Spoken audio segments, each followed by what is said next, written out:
परमेश्वर के सानिध्य में आए आप सभी का प्रभु यीशु मसीह के नाम में स्वागत करते हैं।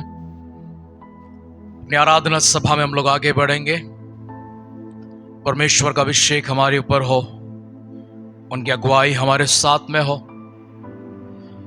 हमारी प्रार्थना निवेदन को परमेश्वर स्वीकारे, अपने शब्दों के माध्यम से हमसे बातें करें। एक और नई रूपांतरण की ओर, नई परिवर्तन की ओर हम लोग चल सके। उनकी सामर्थ में, उनकी महिमा में हम लोग अपने आप को देख सके। जो मेज हमारे सामने सिद्ध रखा है, उस मेज का उद्देश्य को हम लोग जानते हैं और अधिकारित से आज जानने के लिए हम अपने आप को सिद्ध करेंगे। अपने मनों को बनाएंगे हम, ताकि परमेश्वर हमसे और बातें करें, हमें अपनी महिमा में, अपने स्वरूप में, अपनी समानता में रूपांतरित करने के लिए उनके शरणों में अपने आप को दीन और नम्र करते रहेंगे। हम पढ़ेंगे इस वचन को, हिंदी में पढ़िएगा। कोरिन्थियों के लिखा हुआ पहला पत्री 11वां अध्याय का 23वां वचन। क्योंकि ये बात मुझे प्रभु से पहुंची और मैंने तुम्हें भी पहुंचा दी कि प्रभु यीशु ने जिस रात वो पकड़वाया गया रोटी ली और धन्यवाद करके उसे तोड़ी और कहा यह मेरी देह है जो तुम्हारे लिए है। मेरे स्मरण के लिए यही किया करो। मेरे स्मरण में यही किया करो। इस रीति से उसने बियारी के पीछे कटोरा भी लिया और कहा यह कटोरा मेरे लहू में नई वाचा है। यह कटोरा मेरी लहू में नई वाचा है। जब कभी पियो तो मेरे स्मरण के लिए यही किया करो। क्योंकि जब कभी तुम यह रोटी खाते और इस कटोरे में से पीते हो तो प्रभु की मृत्यु को जब तक वो न आए प्रचार करते हो। इसलिए जो कोई अनुचित रीति से प्रभु की रोटी खाए या उसके कटोरे में से पिए वह प्रभु की देह और लहू का ठहरेगा। इसलिए मनुष्य अपने आप को जांच ले और इसी रीति से इस रोटी में से खाए और इस कटोरे में से पिए। क्योंकि जो खाते पीते समय प्रभु की देह को न पहचाने वो इस खाने और पीने से अपने ऊपर दंड लाता है। इसी कारण तुम में से बहुत से निर्बल और रोगी हैं और बहुत से सो भी गए। यदि हम अपने आप को जांचते तो दंड ना पाते। परंतु प्रभु हमें दंड देकर हमारी ताड़ना करता है। इसलिए कि हम संसार के साथ दोषी न ठहरे। इसलिए हे मेरे भाइयों जब तुम खाने के लिए इकट्ठे होते हो तो एक दूसरे के लिए ठहरा करो। यदि कोई भूखा हो तो अपने घर में खा ले जिससे तुम्हारा इकट्ठा होना दंड का कारण न हो। शेष बातों को मैं आकर ठीक करूंगा। आमीन। प्रेरित पौलुस ने अपनी कलीसिया के नाम पर एक पत्र लिखा या फिर एक खत लिखा है, क्योंकि वह शरीर में उनके पास पहुंच नहीं पाता था, इसलिए उन्होंने एक लेख को लिखा और लेख लिखकर उनसे कहते हैं, कई सारे बातें तो मैंने तुमसे पहले से ही प्रकट कर दी है, लेकिन कुछ बातें हैं जो तुम आज संशय में पड़े हो, जिससे तुम अनजान हो, जिससे तुम आज समझ से दूर हो। इसी कारण से मैं तुमसे यह कहता हूं, जो बातें प्रभु ने मुझे बताई थी वो बातें मैं तुमको बताऊं। अभी हम जो काम कर रहे हैं वो काम यह है कि प्रभु ने जो बातें मुझे बताई हैं मैं आपको बता रहा हूं। हम सब यहां पर बैठकर प्रभु की ओर से पाया हुआ उन संदेशों को स्वीकार करने के लिए, उसे जानने के लिए यहां पर हैं। हम सारी बातों से पूरी तरह से वाकिफ नहीं हैं, हम हर विषय से पूरी तरह से जानकार नहीं हैं। कुछ बातें हैं जो हम जानते हैं, कुछ बातें हैं जो हम नहीं जानते। एक बात हम जो जानते हैं वो ये है, यहां मेज पर रोटी दाखरस रखा गया और हम ये जानते हैं कि यह रोटी प्रभु यीशु मसीह के शरीर के बदले में रखा गया और दाखरस उनका लहू के बदले में रखा गया। कौन इसका सेवन करते हैं? हम ये जानते हैं कि जिस किसी ने अपने पापों का प्रायश्चित किया हो, मन फिराया हो, प्रभु के साथ चलने के लिए एक निर्णय को लिया हो, प्रभु की आज्ञा के अनुसार, उस वचन के अनुसार पिता, पुत्र और पवित्र आत्मा के नाम पर पानी में डूबकर बपतिस्मा को लिया हो, वहां से वो एक पवित्र जीवन जीने का निर्णय को लेकर उस प्रयास में आगे बढ़ते हुए अपने आप को शुद्ध पवित्र रखने की जो कोशिश करता है, वही इस रोटी के पास, इस दाखरस के पास आता है। लेकिन कभी कभी हम अनजान हो जाते हैं या हमारा शरीर हमें शुद्ध रहने में साथ नहीं देता है, वो हमें धोखा देता है, वो हमें मजबूर कर देता है, वो हमें प्रलोभन में लेकर जाता है, हमारा मन हमें धोखा देता है। कभी कभी हम समझौता कर लेते हैं, हम कहते हैं ये पाप नहीं है, ये अपराध नहीं, ये ठीक है, ये चलेगा, वो चलेगा।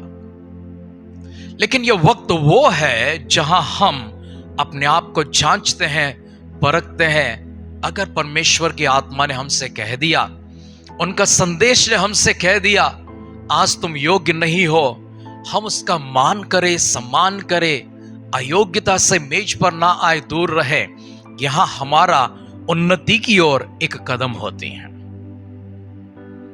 अगर हम प्रयास करते हैं, पूरे महीने के 31 दिन, 30 दिन हम लोग कोशिश करते हैं कि हम सारी मलिनता से, सारी अशुद्धता से, सारी बुराई से, सारी पाप से अपने आप को दूर रख रहे हैं, हम प्रभु के मेज के पास आते हैं। और आज हम फिर से एक बार इन बातों को स्मरण करना जरूरी है कि प्रभु यीशु मसीह क्यों सलीब पर मारे गए हैं, क्यों हम प्रभु यीशु मसीह की लहू को हमारे पापों को धोने के लिए एक माध्यम के रूप में स्वीकार करते हैं। प्रभु यीशु मसीह का लहू सारे पापों से धोकर हमें शुद्ध करता है। यीशु का लहू क्या करता है? सारे पापों से धोकर हमें शुद्ध करता है। सोचेंगे कुछ बातें। मान लेते हैं ये दीवार पर किसी ने कोई सब्जी का खाना खाते खाते उसके ऊपर कोई दाग लगा दिया। मान लेते ये दीवार पर किसी ने इंक डाल दिया हो, सिरा डाल दिया हो। मान लेते दीवार पर किसी ने क्रेयॉन्स चला दिया या फिर किसी ने स्केच चला दिया या कोई और कलर्स उसके ऊपर डाल दिया। कौन सा ऐसा एजेंट है इस दीवार की पेंट को खराब किए बगैर उस दाग को मिटा सकता है? सोच लेते हैं, ये जो दाखरस है यह गलती से मेरे कपड़ों पर गिर गया। कौन सा एजेंट है जो मेरे दाखरस की इस दाग को मिटा सके? किसी ने मेरे कपड़ों पर इंक डाल दिया, या मैं चाय पीते समय मेरे कपड़ों पर चाय गिर गया, या मैं भोजन करते समय सब्जी गिर गई, उसके ऊपर तेल गिरा, हल्दी लग गया, मिर्च लग गया। हो सकता मैं गाड़ी चलाते समय मेरे गाड़ी में जो कहीं पर लिखा लगा होता है, वो जो ऑयल लगा होता है या ग्रीस लगा होता है, वो लग गया। कौन सा एजेंट है जो इतने सारे दागों को मिटा पाए? हम जब कपड़े धोते हैं, हम डिटर्जेंट को खरीदते समय हम बस इतना देखते हैं कौन सा हमारे पॉकेट के लिए सही होता है। हम वही डिटर्जेंट लाते हैं जो हमारे पॉकेट के लिए सही हो, हम वही साबुन लाते हैं जो हमारे पॉकेट के लिए सही हो, हम वही शैम्पू लाते हैं जो हमारे पॉकेट के लिए सही हो, लेकिन हम ये नहीं सोचते हैं क्या ये शैम्पू मेरे बालों के लिए सही है या नहीं है। मैल उतर गया, बस इससे ज्यादा क्या चाहिए। स्नान करना है, मुंह धोना है, कोई भी साबुन चल जाएगा। हमारे लिए सबसे पहले ब्रांड चलते थे, लाइफ बॉय चलती थी, है ना, उसके बाद रेक्सोना चलती थी, लक्स चलती थी, और क्या चलती थी, मार्गो चलती थी, है ना, ये सब चलते थे। लेकिन थोड़ा समय हो गया, हम इससे थोड़ा और आगे आ गए। हमने कहा इससे सुगंधित वाला साबुन हमें चाहिए। आज कहते हैं साबुन नहीं चलेगा, बॉडी लोशन चाहिए। वो टिकिया में नहीं चलेगी, वो बोतल में लोशन चाहिए। उस लोशन को लेते हैं, बॉडी वॉश करते हैं हम। फेस वॉश अलग हो गया, हैंड वॉश अलग हो गया, हेयर वॉश अलग हो गया, सब अलग हो गया है। सोच कर देखे, इतने सारे दाग एक साथ कोई कपड़े पर लग जाए। हमारी जो गृह मंत्री हैं वो क्या करती हैं?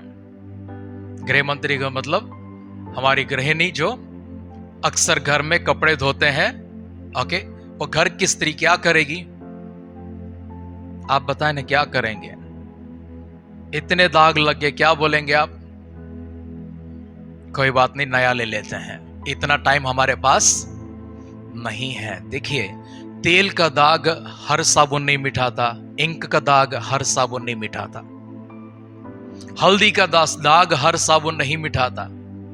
सबके दाग अलग अलग होते हैं, लेकिन हमारे स्वभाव पर जो दाग लगी है, हमारे चरित्र पर जो दाग लगी है, हमारे जीवन पर एक दाग लगी है, जिसने कहा कि तुम जन्म से ही पापी हो, उस पाप का दाग को धोने के लिए कोई एजेंट नहीं है। भले हो सकता है कोई ऐसी साबुन हमें मिल जाए, ये सारे दाग मिटा दे एक साथ। हो सकता है पीला पड़ा हुआ सफेद कपड़ों को वापस सफेदी में लेकर आए। जैसे पहले कहते हैं, निरमा सारी पीली हटा देती है, वो सफेद बना देती है। अच्छी बात है वो, क्योंकि हम पीला कपड़ा नहीं पहनना चाहते, हम सफेद कपड़ों को पहनना चाहते हैं। प्रभु यीशु मसीह का लहू वचन कहता है कि सारे पाप को धोकर वो हमें शुद्ध करता है। एकमात्र है जिसने हमारे ऊपर लगा हुआ दाग को मिटा दिया, एकमात्र है जिसने हमारे पर लगा हुआ हर दोष को, अपराध को मिटा दिया है। उसका नाम है यीशु मसीह का लहू। वो नाम है यीशु मसीह का लहू। मनुष्य चाह कर भी अपने आप को पाप से दूर नहीं कर सकता। मनुष्य चाहे कितना भी प्रयास करे, लेकिन वो अपने आप को पाप से वो दूर नहीं कर सकता। चाहे वो कितने भी धर्म के काम करें, कहते हैं कि पुण्य के काम करेंगे। लो, पुण्य के काम में आप जाकर किसी गरीब को खाना खिला देना, आपके पुण्य के काम में आप किसी पक्षी को पानी पिला देना, आपके पुण्य के काम पर अगर आपको लगता है कि कोई साधु आते हैं आपके घर पर, कोई पास्टर आते हैं तो उनको पैसे दे देना, उनको खाना खिला देना।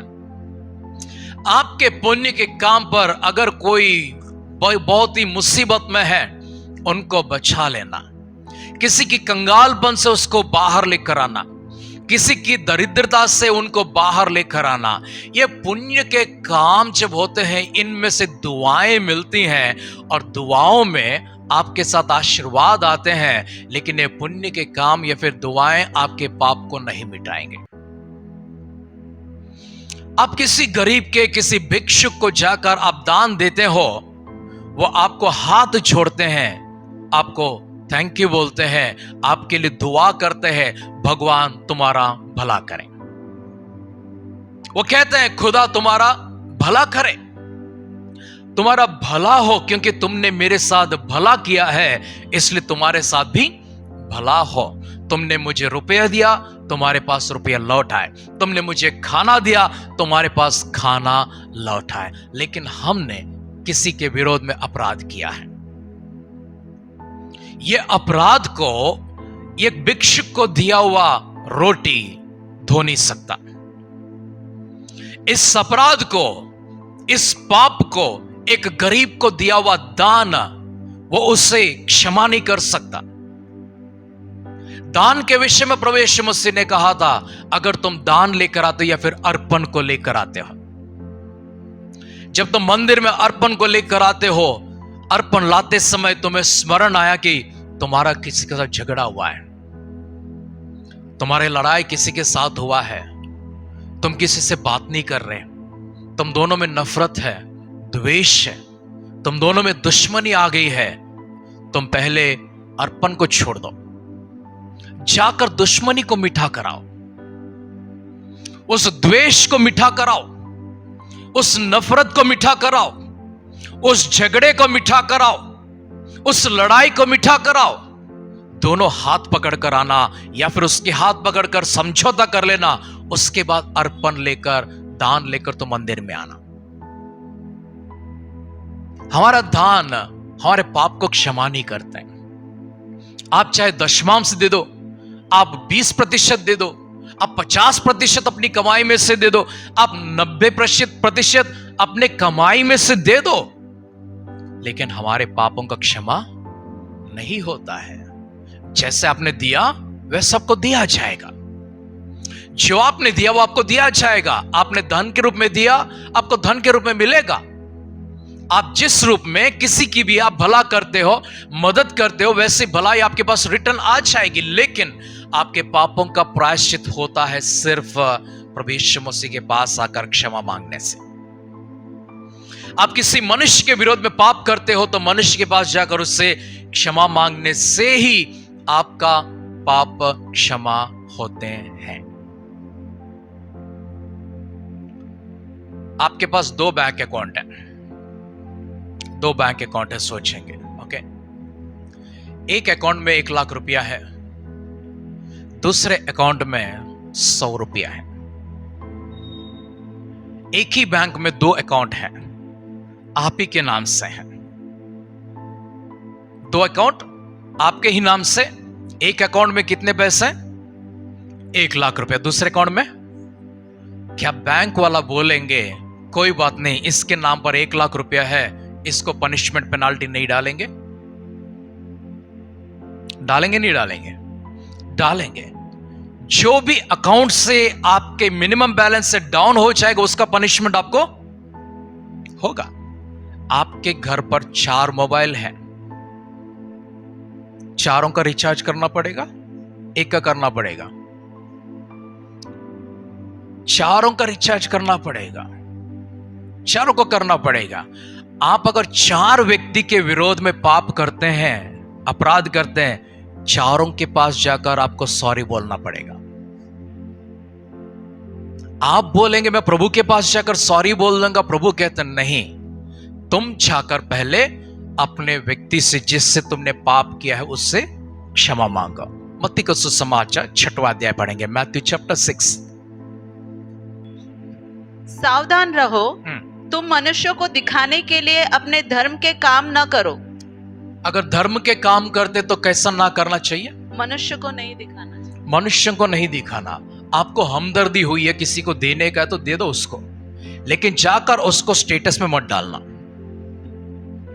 आज होता क्या है, एक केला 15 लोग मिलकर देते हैं, उसका फोटो निकालते हैं, 500 जगह पर उसको भेज देते हैं। आप दान करते हो, देखो ये दान मंदिर में देते हो दान नहीं है। मंदिर में जो आप देते हो वो दान नहीं है, वो उसको दान का नाम दिया गया है। मंदिर में 2 रूप होते हैं, एक रूप होता है आपका दशमांश, जो आपको गिनकर दशमांश देना पड़ता है। दूसरा होता है अपने मन से जो देते हैं, आप संडे संडे देते हैं, वो आप बाहर जो धर्म के काम कर रहे हैं, किसी की भला कर रहे हैं, वो धर्म का काम है। आगे बढ़िए। हाँ, नहीं तो अपने स्वर्गीय पिता से कुछ भी फल न पाओगे। देखो आपको स्टेटस में आपको 200 लाइक मिल गया, आपने दान दिया, धर्म के काम किया, राइट? आपके स्टेटस पर आपको 200 लाइक मिल गया, उतना ही मिलेगा आपको, इसके आगे कुछ नहीं मिलेगा।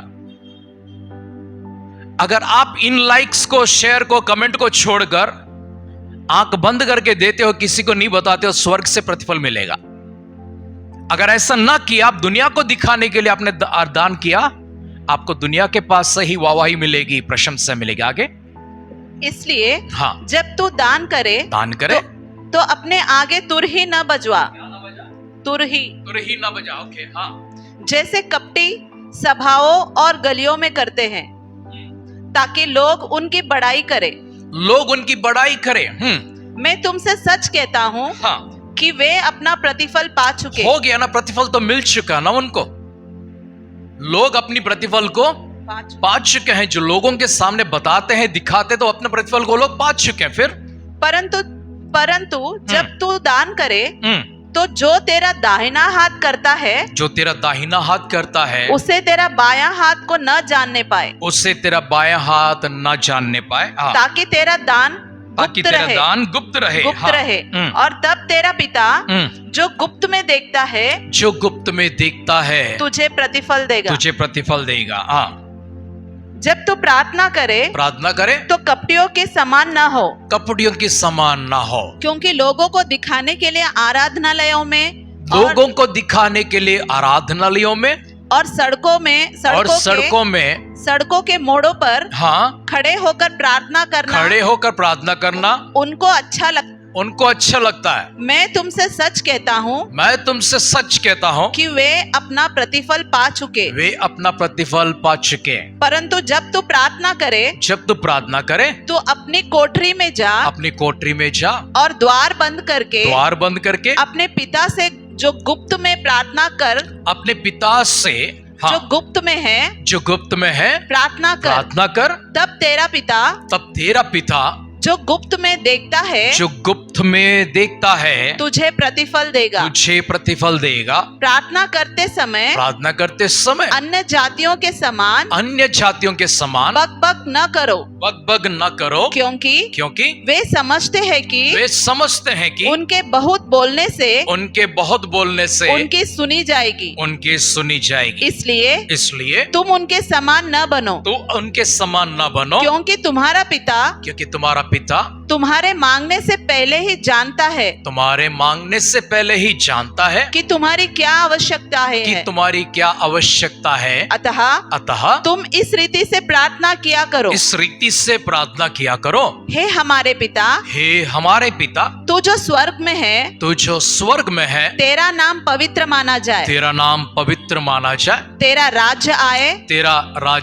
तेरी इच्छा जैसे स्वर्ग में पूरी होती है, वैसे पृथ्वी पर भी हो। हमारी दिन भर की रोटी आज हमें दे। और जिस प्रकार हमने अपने अपराधियों को क्षमा किया है, वैसे ही तू भी हमारे अपराधों को क्षमा कर। जिस प्रकार हमने अपने अपराधियों को क्षमा किया है, वैसे ही तू भी हमें तू भी हमारे अपराधों को क्षमा कर। जब तक हम किसी और के अपराधों को क्षमा नहीं करेंगे, कोई आके बार बार सॉरी सॉरी सॉरी बोला लेकिन हम कठोर हो गए। प्रभु कहते हैं जैसे तुम करोगे वैसे मैं तुम्हारे साथ करूंगा। अगर तुम कठोर मन को बना लेते हो, मुझे भी वैसे ही रहना पड़ेगा। जब तक तुम किसी को क्षमा नहीं करोगे तब तक मैं तुमको क्षमा नहीं करूंगा। हमें अपने अपराधों को जो हम मनुष्यों के साथ में करते हैं उन्हें अकाउंट में नहीं रखना चाहिए। मैं आपको बता दूं क्या होगा अगर अकाउंट में रखा है। स्वर्ग में हर चीज का रिकॉर्ड बनता है। स्वर्ग में हर चीज का रिकॉर्ड बनता है। ध्यान दीजिए इन बातों को, हर चीज का, हर बात का। प्रभु ने कहा मनुष्य जो व्यर्थ रीति से धरती पर बातें करेगा, हर एक शब्द का वहां पर हिसाब देना पड़ेगा। हमने क्या बातें की हैं? प्रभु के पास आना इतना सरल बात नहीं है। हम हर रिकॉर्ड को किसी के ऊपर कोई अपराध इस समाज में हो गया, थोड़ा बहुत कानून आप लोग जानते हैं ना, थोड़ा बहुत तो जानते हैं, सब लोग जानते हैं, लॉ जानते हैं ना। किसी के ऊपर एक कंप्लेंट हो गया, मान लो कि मैंने किसी को मारा लेकिन वो मार इतनी जोर से लग गई, उसका खून निकल आया और उसने केस लगा दिया। केस में मेरे ऊपर उसने दोष ये लगाया अटेम्प्ट टू मर्डर बोला। उसने क्या बोला? मारने की कोशिश की है। जैसे वो लिखा गया, आप जानते हैं थाने में मेरे नाम पर, वो अदालत में मेरे नाम पर, मेरे राशन कार्ड पर क्या लिखेगा? क्या लिखेंगे मेरे नाम पर रिकॉर्ड? अपराधी। रेड मार्क आएगा नहीं आएगा? आएगा। कोई गवर्नमेंट जॉब मिलेगा मुझे? नहीं मिलेगा। एक बार लग गया उसको कोई मिटा नहीं सकता। अगर इस पृथ्वी के ऊपर, इस समाज में इतने सारे डॉक्यूमेंट्स हैं, इस पृथ्वी को बनाने वाला परमेश्वर के पास इस पृथ्वी पर भेजने वाली आत्माओं का रिकॉर्ड नहीं होगा, डॉक्यूमेंट नहीं होगा। हमने कल देखा था, हम परमेश्वर के पास से आए हैं वापस वहीं पर। सबोपदेशक 12 का 7 हमने देखा था। आत्मा जहां से आई है वहीं पर वापस वो लौट जाएगी। हम वहां से हैं वहीं पर जाएंगे हम लोग। हर एक व्यक्ति के ऊपर जो कुछ भी बना हुआ है, एक व्यक्ति के जन्म से लेकर उसके मृत्यु के समय तक जो कुछ उसने किया, सारा रिकॉर्ड उस स्वर्गलोक में है। परमेश्वर के पास एक रिकॉर्ड होता है।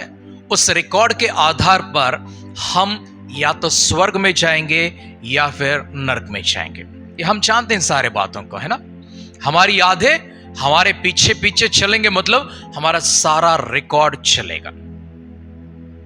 उस रिकॉर्ड में अगर लिखा हुआ है फलाना व्यक्ति रोज किसी न किसी से झूठ बोलता है, फलाना व्यक्ति रोज किसी न किसी से झगड़ता है, लड़ता है, मारपीट करता है, लेकिन वो चर्च में आकर प्रार्थना करता है, महीने में एक बार वो प्रभु भोज को लेता है, ये प्रभु भोज को लिया हुआ नहीं लिखा जाएगा, उसका पवित्रता के बारे में नहीं लिखा जाएगा, उसकी धार्मिकता के बारे में नहीं लिखा जाएगा, उसके बारे में लिखा जाएगा बपतिस्मा को पाकर क्रिश्चियन बना हुआ इस व्यक्ति ने इतने सारे पाप किए। अब ये रिकॉर्ड वहां पर है। मान लेते हैं कि मैंने आपके विरोध में कई सारे गुनाह किए हैं, अपराध किए, मैंने बहुत आपको सताया, रुलाया, परेशान किया, आपको मैंने लूटा, आपको मैंने झूठ बोला, आपको ये किया, लेकिन आप यहां पर मौन हो गए हैं। आपके पास इतनी ताकत शायद नहीं थी कि मेरे साथ में लड़ाई करें। उसके बाद क्या हुआ? मुझे स्वर्ग भेजने का समय आ गया। आप चुप बैठेंगे परमेश्वर के सामने? आप चुप बैठेंगे परमेश्वर के सामने? अगर आप चुप बैठ गए, आपका एडवोकेट आएगा। कौन? शैतान आकर खड़ा होकर बोलेगा, प्रभु इसके ऊपर मेरे पास रिकॉर्ड से कंप्लेंट, इसके पाप धुले नहीं अभी तक। हम क्यों आते हैं प्रभु के मेज के पास? हम क्यों आते हैं प्रायश्चित के मन के साथ? हम क्यों प्रार्थना करते हैं प्रभु मुझे क्षमा कर, मुझे क्षमा कर? हम प्रभु से ही कहते हैं प्रभु तभी क्षमा करेंगे जब मनुष्य क्षमा करेगा। मान लिया आपने और मैं सब लोग मिलकर ऊपर चले गए, जाकर वहां पर खड़े हो गए, आपको पूछेंगे आपके पास्टर के ऊपर आपको कोई कंप्लेंट है? आपने कहा कि नहीं हमारे पास्टर के ऊपर कोई कंप्लेंट नहीं है, तो प्रभु बोलेंगे जाओ तुम्हारा पास्टर को स्वर्ग भेज दो। कोई भी व्याकार अपराध को देखिए, हर बात का रिकॉर्ड होता है। ये ना सोचना कि स्वर्ग में सब खत्म हो जाती हैं। आप जिस दिन, मैं जिस दिन प्रभु के पास जाकर इस विषय के लिए मैं प्रार्थना करो, इस विषय के लिए मैं मनुष्य को सॉरी बोलो, उस दिन वहां पर माफ किया लिखेगा। उस दिन वहां पर माफ किया लिखेगा। कौन सा? यह विषय। लेकिन हम क्या करते हैं? हम प्रभु के पास आकर प्रभु मैंने सॉरी बोल दिया, हम मानकर चलते हैं कि सब खत्म हो गया, लेकिन वहां पर नहीं हुआ है। प्रभु यीशु मसीह का लहू सारे पापों को धोकर शुद्ध तभी करता है जब हम क्षमा प्राप्ति के योग्य होते हैं, क्षमा को मांगने के लिए जाते हैं। वहां पर रिकॉर्ड सब बातें हैं। इसलिए प्रभु ने एक और बात भी कहा है, तुम्हारे सिर पर कितने बाल हैं इसकी भी गिनती। हर चीज की गिनती है वहां पर, हर विषय, हर बात वहां पर है, कण कण का हिस्सा वहां पर होता है। ना सोचना वहां पर कुछ नहीं होता, सब ऑटोमेटिक वहां पर स्वर्ग चले जाएंगे। हमारे अपराध तभी क्षमा होंगे जब हम यहां पर किसी के साथ सॉरी कहकर हमारे समझौता कर लेते हैं, नहीं तो नहीं चाहेगा। किसी ने बड़े मन से आपको माफ कर दिया, वो अलग बात होती है, लेकिन हमको भी बड़ा मन बनाना पड़ता है। पढ़िए उस वचन को फिर से एक बार। जब तक हम, जिस प्रकार हमने अपने अपराधियों को क्षमा किया है, जिस प्रकार हमने अपने अपराधियों को क्षमा किया है, वैसे ही तू भी हमारे अपराधों को क्षमा कर। इसका मतलब क्या है? जब तक हम किसी को क्षमा नहीं किए तब तक परमेश्वर नहीं करेंगे, नहीं करेंगे।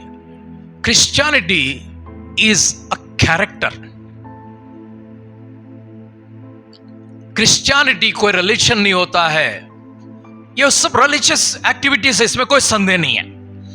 हम इस जगत में एक रिलीजन को प्राप्त किया, उस रिलीजन का नाम क्या है?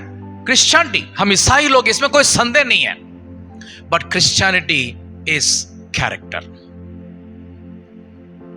जब तक हमारा कैरेक्टर सही नहीं है वहां स्वीकृति नहीं है। हमारा कैरेक्टर, हमारा चरित्र कैसा है, हमारा गुण लक्षण कैसे है, हमारा स्वभाव कैसा है, हमारा उठ-बैठ कैसा है, हमारा रवैया कैसा है, हमारा व्यवहार कैसा है, हमारी सोच कैसी है, हमारी प्रतिक्रियाएं कैसी होती हैं। It's not a religion, it's not a practice. एक प्रैक्टिस, एक अभ्यास नहीं है कि हम इसका पालन करते हैं, हम इसका अनुसरण करते हैं। This is called character. प्रभु यीशु मसीह के कैरेक्टर पर जब दोष लगा गया, उस कैरेक्टर की परीक्षा हुई थी, उस कैरेक्टर की परीक्षा हुई और पिलातुस ने कहा इनके कैरेक्टर में मुझे कोई दोष नजर नहीं आता। उनके मुंह से निकले हुए बातों पर ही उनके दोष लगाया गया था। वैसे ही हुआ ना, जो कुछ यीशु मसीह ने कहा उसी के ऊपर उनके ऊपर दोष लगाया गया था। पिलातुस ने परीक्षा करके क्या कहा? मुझे इनमें कोई दोष नजर नहीं आता। तो हमारा प्रयास क्या होना चाहिए? आज एक दिन में नहीं होगा, मैं मानता एक दिन में नहीं होगा, लेकिन शुरुआत तो करना चाहिए।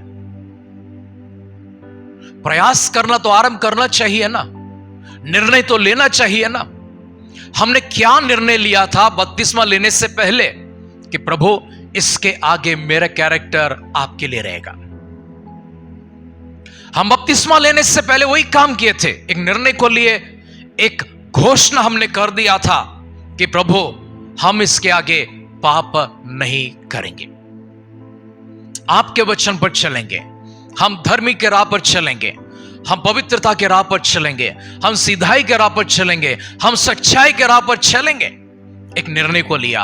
हो सकता है दुनिया की भागदौड़ में हम लोग यहां वहां भटक गए हों, लेकिन वापस तो लौट कर आना है, फिर शुरुआत करना है। जितने कलंक हमारे ऊपर है, जितने दोष हमारे ऊपर है, जितने अपराध हमारे ऊपर है, उन सबको हमें धोना जरूरी है।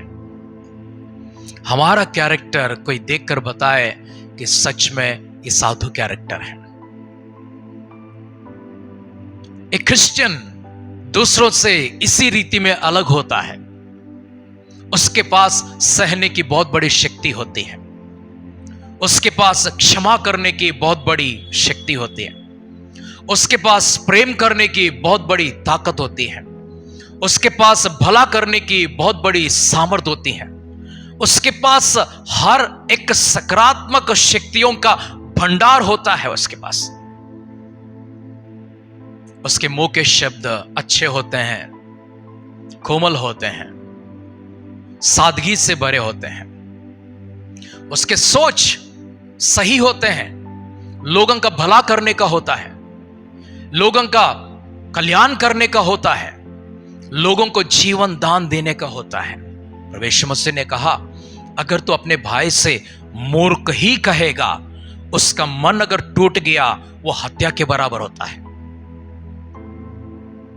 हमारे मुंह के शब्द किसी का दिल को नहीं तोड़ना चाहिए, नहीं तोड़ना चाहिए, किसी के मन को ठेस नहीं पहुंचाना चाहिए। हम गुस्से में कभी कहते हैं मर जा, तो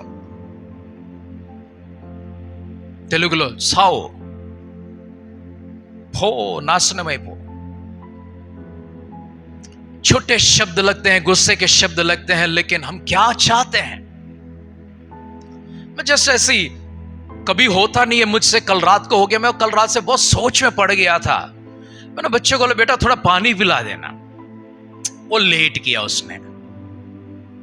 मैंने कहा, बेटा जीते समय थोड़ा पानी पिला दे। कभी हुआ नहीं, ये बात होता नहीं हमारे यहां पर। उसने मेरा नींद उड़ा दिया पूरा रात। छोटा शब्द लगता है, ये बहुत बड़ी बात होती है। हम किसी को कहते हैं कभी कोई बात नहीं सुनेगा, जा मर। ये क्या हो गया? आज कलीसिया में, प्रचारों में ऐसा हो गया कि ये कड़वाहट की बात है, ये कठोरता की बात है, ये बड़ी बड़ी बात है, वो उसे सरलता से इतनी आसानी से लेने लगे हैं। Character is very important. किसी के दिल को ना दुखाना। कभी दुखा दिया, तुरंत सॉरी बोल देना, खत्म हो जाएगा वहां पर वो। उसे अगले दिन के लिए मत रखना, एक साल के लिए मत रखना, एक महीने के लिए मत रखना। उससे तुरंत कह देना, सॉरी, मुझे नहीं बोलना चाहिए था, ये बात मेरे मुंह से निकल गया, उस तेज में निकल गया, हो गया, खत्म हो गया। लेकिन हम क्या कहते हैं, इतनी बड़ी बात मैंने क्या बोल दिया? Christianity is neither a religion nor a practice, it is a character. हमारा कैरेक्टर हमारा लेन देन से होता है, लेन देन बातों में होता है, लेन देन व्यवहार में होता है। तूने मेरे साथ क्या किया, मैंने तेरे साथ क्या किया। हमें आगे बढ़ना है, हमें आगे बढ़ना, हमें एक प्रैक्टिसिंग क्रिश्चियन बनना है। प्रैक्टिसिंग क्रिश्चियन मतलब प्रैक्टिसिंग द बाइबल। यीशु मसीह ने कहा, वचन को सुनने वाले नहीं, वचन के अनुसार करने वाले बनो। Not be the hearers of the word but be the doers of the word. वचन का पालन करने वाले बनो। शुरुआती दिन, शुरुआती कदम वो थोड़े से डगमगाएंगे, लेकिन कितने साल, 1 साल 2 साल डगमगा दिए, 20-50 साल डगमगाना नहीं चाहिए। इसका मतलब है हमने कोई एहसास नहीं किया है कि हमें बदलना चाहिए। हमारे अंदर एक परिवर्तन होना जरूरी है। This is called character development. Cleansing your character, अपने चरित्र को धोना, अपने चरित्र को शुद्ध करना। जब तक हम किसी के अपराधों को क्षमा नहीं करेंगे, जब तक हम किसी के विरोध में किया हुआ अपराध के लिए क्षमा नहीं मांगेंगे, तब तक परमेश्वर हमारे अपराधों को 1000 बार पूछे, लाख बार पूछे, सैकड़ों बार पूछे, नहीं क्षमा करेंगे। ये कंडीशन है, ये कंडीशन है। एक व्यक्ति था जिसके पास एक क्रेडिट कार्ड थी, बहुत सारे कार्ड थे उसके पास, एक क्रेडिट कार्ड थी उसके पास, जिसका छोटा सा अमाउंट कुछ 230 रुपया कुछ था उसका, उसको भरना वो भूल गया, उसका पेमेंट करने के लिए वो भूल गया था। वो करीब 20-30 साल के बाद ऐसा हो गया, मे भी 15-20 साल कुछ था उसका ऐसा हुआ कि 2 लाख के ऊपर कुछ ऐसा उसका ब्याज बढ़ गया था। कितना? 200 के करीब था, कितना हो गया अभी? लाखों में चला गया। हमारा एक अपराध, चाहे वो 25 साल पुराना किया हो, वो व्यक्ति जिसके विरोध में हमने अपराध किया, उसने मन कठिनता के साथ में उसने दम को तोड़ दिया। वो वहां पर खड़ा होकर लेख लिखता है और कहता है, परमेश्वर इसको स्वर्ग में जाने मत देना। इसका सपोर्ट करने के लिए शैतान खड़ा होकर कहता, वो एडवोकेट है वहां पर, ध्यान दीजिए इस बात को। वो एडवोकेट है कौन? शैतान। अगर हम यीशु मसीह के लहू में धोकर शुद्ध हो गए, हमारा एडवोकेट यीशु मसीह है। हमारा एडवोकेट तभी हमारे लिए अपना लहू का वो कीमत बताएगा जब तक हम यहां पर क्षमा प्राप्ति नहीं करते हैं। ऐसी कानून नहीं बदलेगा वहां पर। यहां पर लॉयर बिकता है, यहां पर जज बिकता है, यहां पर जजमेंट बिक जाती है। वहां पर कोई जज नहीं बिकता, वहां पर सबसे बड़ा जज हमारा परमेश्वर अपने न्याय के सिंहासन पर बैठा हुआ है। उनको कोई खरीद नहीं सकता, वो बिक नहीं सकता। इसलिए हमारा कैरेक्टर, क्रिश्चियनिटी, हम जब महिमा से और अधिक महिमा में हमें जब प्रवेश करना है, हम कदम कदम बढ़ते, एक स्तर से दूसरे स्तर, एक लेवल से हम दूसरे लेवल तक हमें ऊंचा उठना है, हमें गिरना नहीं है, कैरेक्टर में गिरना नहीं है। चर्च नहीं सिखाता है, चर्च को सिखाना जरूरी है। ये हमारा कैरेक्टर सबसे महत्वपूर्ण है। The only thing that you can take with you when you leave this world is your character. किसी ने कहा था, if you lose wealth you can get back. अगर आप धन को खोते हो तो वापस उसे कमा सकते। If you loose health you can regain back. अगर आपकी सेहत खराब होती है, उसे वापस चंगाई में बदल सकते हैं। If you lose something else, आपको मिल जाएगा, वापस मिल जाएगा। If you loose a character, अगर आप अपने कैरेक्टर को खो देते हो, सब कुछ खो गया हो। एक क्रिश्चियन का सबसे इंपॉर्टेंट चीज होता है, एकमात्र चीज होता है कैरेक्टर। हमने सुना कि इस्करियोती यहूदा पश्चाताप किया था, सुना था। क्या उसने मन फिराया? पश्चाताप करने में, मन फिराने में अंतर क्या है? पश्चाताप करना मतलब एहसास करना कि मुझसे गलती हो गया है। मन फिराना मतलब जिसके विरोध में गलती किया उसके पास जाकर क्षमा को। क्या उसने किया यह काम? नहीं किया, उसने आत्महत्या कर लिया। क्या उसका अपराध क्षमा हुआ? उसका कैरेक्टर में आज क्या लगा हुआ है? एक दाग लगा हुआ है। उस दाग के ऊपर यीशु का लहू नहीं जाएगा। यीशु का लहू उसी के ऊपर जाएगा जो उसको अपना प्रभु उद्धारकर्ता मानकर उसके साथ में चलता है। हमें उस लाइन में चलना चाहिए, उस मार्ग पर चलना चाहिए जो धर्म का मार्ग है, जो सीधाई का मार्ग है, सच्चाई का मार्ग है, पवित्रता का मार्ग है। अपने कैरेक्टर की रक्षा करेंगे, वो गया सब गया। आइए प्रार्थना करें। पिता परमेश्वर, आपके शरण में अपने आप को समर्पित करते हैं। हम धन्यवाद के साथ, आभार मन के साथ आपके शरण में आते हैं। इस संदेश को प्रभु जी आपकी नजरों में समर्पित करते हैं। यह संदेश हमारे जीवन में और तरक्की की ओर लेकर चले, हमारी कैरेक्टर को पूरी तरह से बदल दे।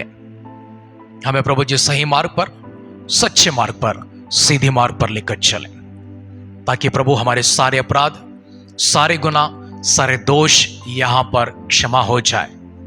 हम प्रभु शुद्ध मन के साथ, शुद्ध चरित्र के साथ, शुद्ध जीवन के साथ आपके स्वर्ग राज्य में प्रवेश कर सकें। इस मेज में शामिल होते समय हम एक और बार अपने आप को जांच कर परख कर इसके आगे कोई ऐसी काम ना करें जो हम अपराध के योग्य होते हैं, दंड के योग्य होते हैं। उस दंड के कारण परमेश्वर हमारे पर कोई प्रभु जी ऐसी नुकसान, ऐसी हानि ना आने दे।